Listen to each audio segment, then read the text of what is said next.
tell me about yourself, Ethan. What are you into? Fighting? Hunting?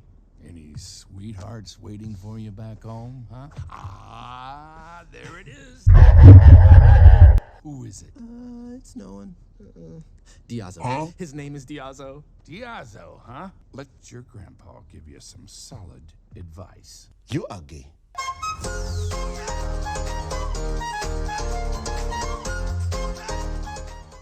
So when I started looking for what I want to do after I finished the Angry Birds video, I want to look for the opposite.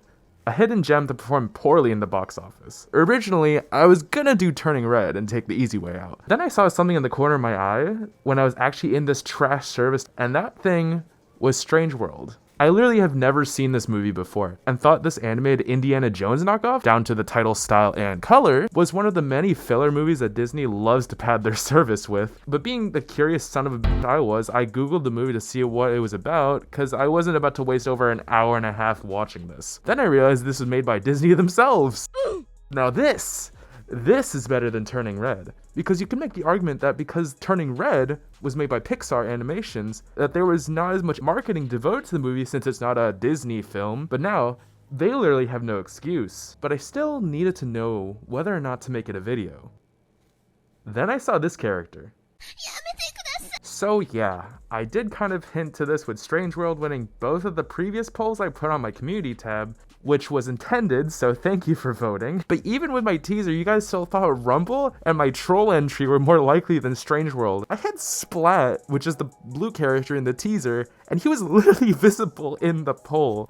I guess this just shows how unknown this movie really is. Anyways, let's not waste any more time. Strange World was released November 15, 2022 by Disney, and to date is their latest animated film. It had an estimated $135 million to $180 million budget, which is already a red flag that they won't say exactly how much their budget was. But in the box office, it only was able to attain $73.6 million worldwide, which is now officially considered the biggest flop for Disney Animation, and could potentially mean a complete rework in how Disney handles its future projects, but that's not the focus of this video. We only care about the movie itself. Despite the failure, it managed to achieve a 72% Rotten Tomatoes, but a lower 66% audience score. And I already have a good idea why the audience score may be this low.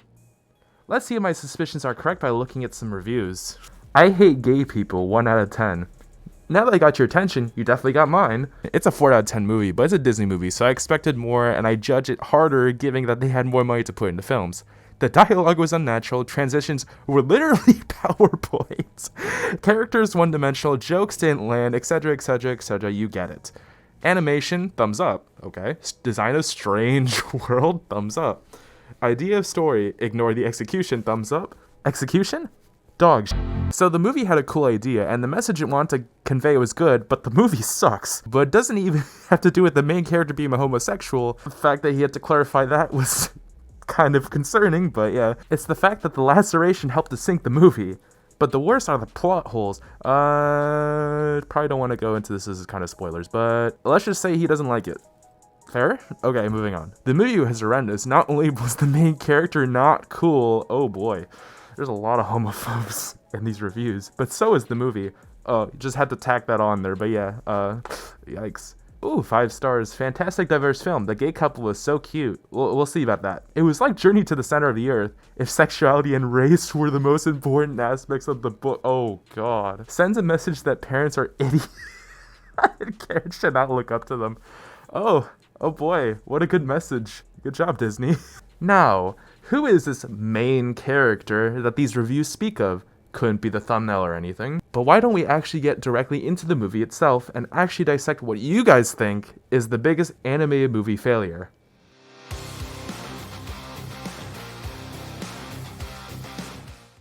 I don't think it would hurt if we skip this blatant Indiana Jones ripoff of an intro here. All you need to know is that we're introduced to Jaeger Clade and his son, Searcher Clade. Who the f names their kid Searcher? I'm searching for an explanation from Disney on this. Anyways, the entire premise of this opening sequence is that this colony of people in a place called Avalonia has been trying to access the outside world since they have been stuck in this little pocket of land, which is literally surrounded by mountains that their most sophisticated air machinery can't even reach. Oh, and by the way, planes and spaceships are out of the question here since this is set in a time period where electricity doesn't exist. Yet. You'll see. The movie officially starts with Jaeger and his son Searcher, as well as a team of explorers, seemingly finding a pathway through the mountains and into the outside world. But Searcher gets caught up in some plant stuff instead, which he deduces can be a source of energy. Remember how he said electricity doesn't exist? Well, this could be the solution. Searcher and the rest of the explorers try to convince his father that they could take the discovery back home and should focus on reinforcing their home instead of trying to risk their lives into unknown territory, to which Jaeger ignores his son's and colleagues' advice and continues without them anyway. But all this hype and talk about him being manly man and that he can achieve anything should mean he should survive his adventure, right? Nope, he's dead as a brick. Come on, Disney, you hype your character this much into the intro just to kill him off in the first 7 minutes of the film? I mean, Disney probably killed this movie even faster though, to be honest. Well, now it's been 25 years since Jaeger Clay's disappearance, and Avalonia has been transformed from the shithole it was back in the day into a thriving colony it is now thanks to Searcher, who is now just a ripoff of older Hiccup, and his ability to farm the green plants he had found all those years ago and harvest them into electricity, which he has now coined Pando. But it's here that Disney starts to descend into woke territory. And disclaimer, I have nothing against any of this, I'm just saying what I'm seeing.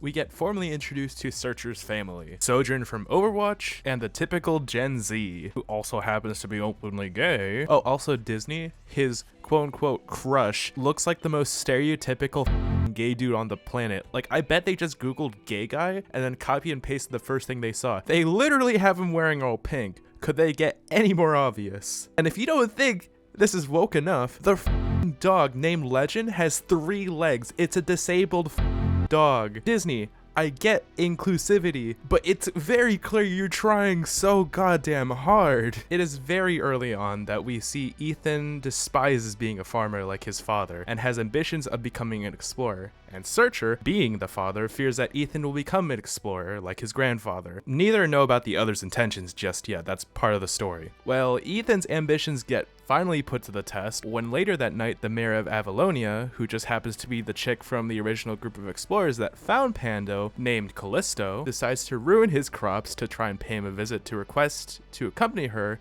on a special mission. Apparently, Pando is dying, and she needs Searcher's help to find out what's wrong with it because he knows more about Pando than anyone else in Avalonia. Ethan, unsurprisingly, wants to go, but Searcher ends up leaving him home alone to take care of the farm instead. Hey Ethan, now would be a good time to call up your buddy James Charles. The rest of the group set off to try and figure out why Pando is dying, since it's pretty much their only lifeline at this point. Oh no, Karen Starbucks can't be made as fast anymore? Let's go risk our lives and go down this hole we know nothing about. Great idea. It isn't long before the crew find out that Ethan and the dog are stowaways at literally the worst time. And Ethan finally learns why parental controls exist, to protect from whatever these fetishes are. After the pilot gets sucked off, the ship is put in a downwards dive which causes it to lose control, which ends up leading the survivors to crash land at a strange underground utopia. In the crash, Searcher and the dog end up finding themselves on their own, while Meridian and Callisto deduce that repairs to the ships must be conducted in order to have a chance to hightail it out of there. Ethan is adamant about trying to find Searcher, but Meridian orders him to stay back on the ship and wait instead.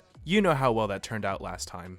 Great parenting skills. Searcher and the dog, meanwhile, have a run-in with this blue urchin who leads them to whatever the this is, only to be saved by none other than Gandalf.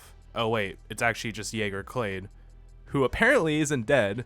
I mean, the intro of the video should have given this away. He explains that 25 years ago when he had departed from the original crew, that he was just roaming around for months trying to find another way around the mountains, and ended up falling through the floor and stumbling into the place that they were now. I'm sorry, but I don't care how tough you are. Did you see how far you had to fall in order to reach this place? Meanwhile, Ethan, on the search for his father, seemingly gets lost. Of course he does. But then runs into the same blue urchin from earlier, who kinda sounds like Snoopy from Peanuts. That is so weird. Nah, Ethan, you're weird. That thing's more cute than your walking hashtag. After the two work out their differences, the blue urchin, which I don't know why I keep calling that, Ethan decides to actually name him Splat, which should have been obvious already, but Splat agrees to take him where his father is. But Splat is not as innocent as we so think. He attempts to lead Ethan to a totally not obvious trap, only for Ethan to become distracted with collecting more Pando for the road, to which we find out that this substance is actually lethal to Splat. After being saved by Ethan and help with his injuries, it's here we see Splat have a very clear change of heart, demonstrated when his superiors come out for lunch. In a similar fashion how Searcher was saved, Jaeger comes out of nowhere to save Ethan from these things which are apparently called the Reapers, to which he is finally and officially introduced to his grandfather, though probably not the most opportune time. There's a small chase scene as they try to escape from the Reapers, but obviously that's really the extent of the scene. All you really need to know is that Splat decides to join the Fellowship after nearly saving Ethan from certain death. At least this is all I care about, so we're moving on. With the ship now repaired, Callisto presses to continue with the mission to save Pando, as they have already wasted some time by dilly-dallying and picking up some hitchhikers. So with haste,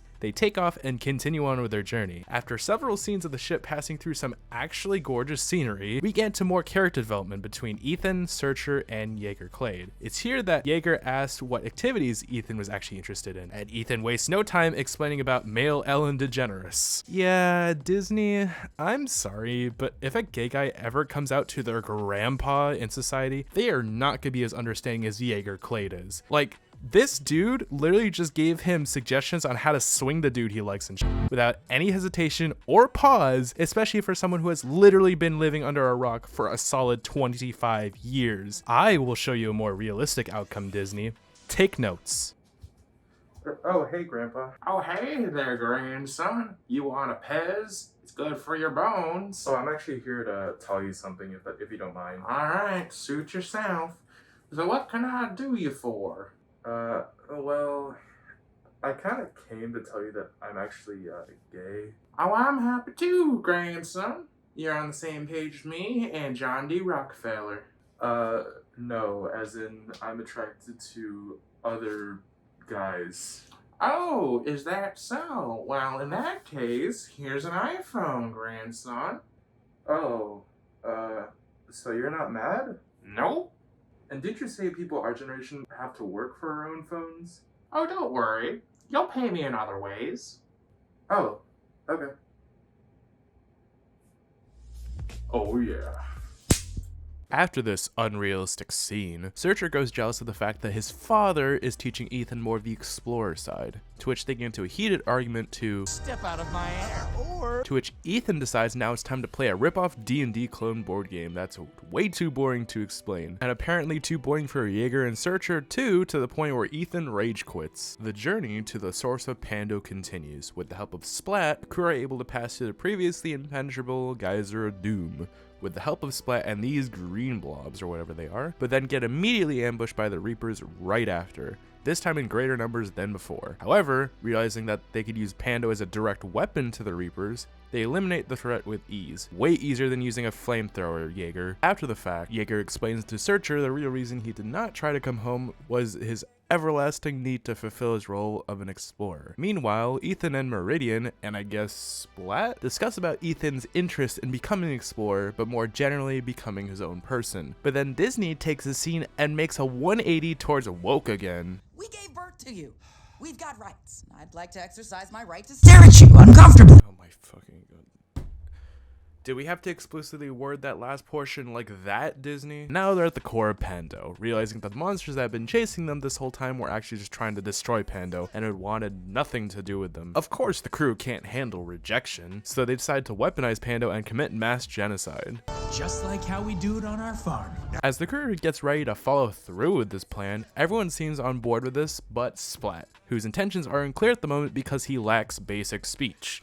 But this will make sense shortly. Searcher sees this as an opportunity to counteract his father's teachings towards Ethan by trying to get him to act as an exterminator, but Ethan finally speaks up and refuses to partake in anything his dad wants him to do any further, claiming that an explorer is what he wants and will become. This probably isn't the best time for Jaeger Clade to step in, to which Searcher blames him for brainwashing his son, and Ethan just says "F this," as anyone probably would in this broken ass family. Searcher immediately follows suit to Ethan, obviously, who tries to forcefully get him to come back, to which which Ethan finally reaches a breaking point and blurts that he never wants to be like Searcher. This is the only time that Searcher finally realizes that he has become what he has hated in his own father, blinded by his own resentment for Jaeger deserting him over 25 years ago. Talk about holding a grudge, damn. But quite the ironic timing, as Ethan and Searcher soon realized that they had inadvertently reached the other side of the mountains, the very thing that Jaeger Clade had tried and failed to do all those many years ago. But the only thing that seemed to be there was the vast open ocean. That is, until they look back from where they came, and everything that has happened thus far in the movie is explained in a single scene. Avalonia, in fact, was atop the back of a giant being, and the mountains surrounding their civilization kept them from seeing this up until this point. This means that the antagonist and the protagonist from this point in the story were actually reversed. The creatures attacking them and the heart of Pando, which is actually the heart of this creature, was actually just its immune system. This includes Splat, who was trying to warn Ethan earlier, and Pando, the supposed helpful technology fueling Avalonia's prosperity, was actually a ruthless virus, ravaging their host from the inside while they were trying to aid in its destruction by fostering Pando's growth. Now, with precious time on the clock, they try to go back and convince everyone to stop what they're doing and claiming that Pando is actually the problem. Jaeger, completely missing the point, is pissed off that Searcher is able to see the other side of the mountains before him and storms off to follow Searcher's original path to see for himself, claiming that he has ruined the relationship. Callisto, upon receiving this information, sees Searcher and his family as a threat to the mission and then turns on them, imprisoning them on the back of the ship until they were finished eradicating the creatures attacking Pando. After many failed attempts of getting their dog Legend to unlock the door, which is the only real scene the dog's either seen or has any meaning to this movie other than being the token disabled pet, Splat literally just takes matters into his own hands and frees the family with relative ease. And that's why he's my favorite character. Quickly devising a plan, they realize that Pando has a protective shell that is keeping the creatures from getting inside and consequently eradicating Pando. So Searcher basically plans to dig a hole, which ends up working after Jaeger Clade finally realizes the errors of his ways. But they were too little, too late. Then they realize this is a Disney movie, so of course they end up completing their objective, but I just wonder how funny it would be if they just ended the movie here like, yep,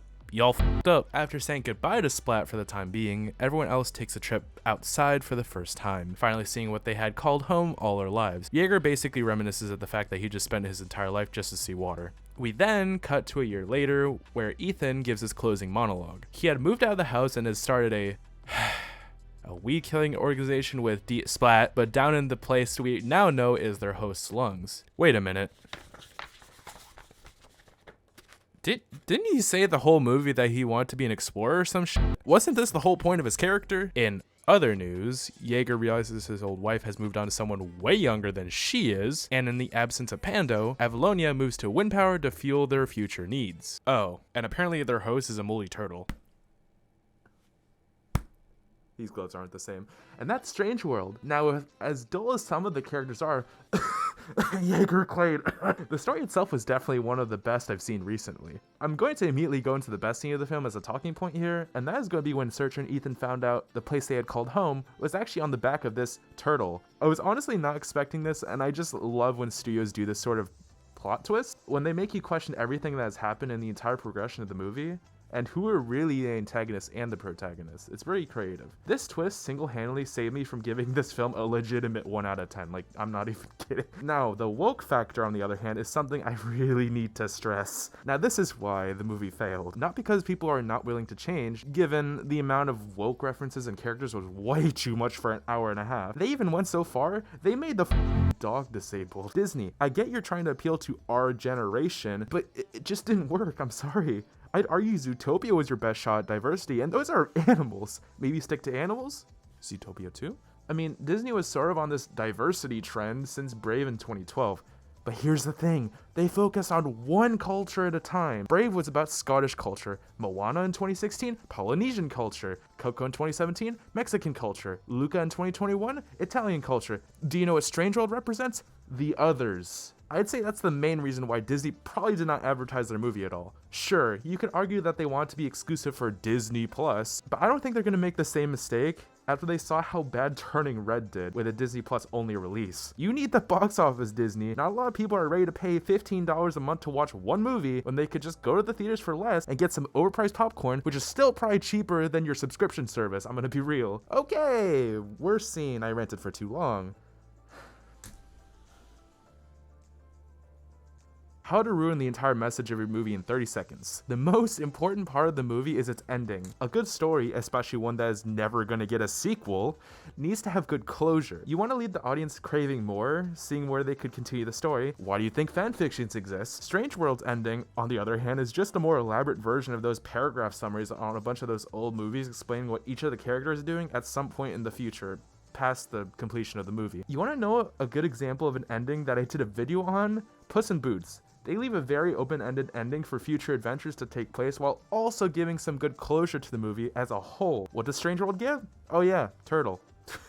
It is with an unquestionable doubt that I only see fit to give Strange World my final rating score of a 5 out of 10. This is a middle one for me. It had glimpses of potential at certain elements of the story, but the characters and the world building was just so atrocious. Even with Splat, who is arguably the best character in the entire movie. I'm also not going to really comment that much on the animation, because the animation is, well, Disney, so there's really not much to say other than maybe give this guy a better chin. The video is now officially over for Strange World, but if you're interested in quick updates I want to give for this channel, feel free to stay just a little bit longer. I want to thank everyone for waiting almost 3 months for me to post again. School is a but I just want to make note again where exactly you can find me in between posting. I use the community tab a lot, so if you want to participate in first-hand polls or dank memes, I also open a letterbox, which is basically just a movie review website. If you want to get the scoop on future movies I'm planning, as well as the original review I left for Strange World when I initially watched it, you can also see my top movies if that interests you at all. All of these, by the way, are linked on my channel banner on my main page. I'll probably show you right here. But yeah, that's all I have for you. But I gotta go pay for an overpriced plushie of Splat from my background now. Stay woke. But not as woke as this goddamn movie.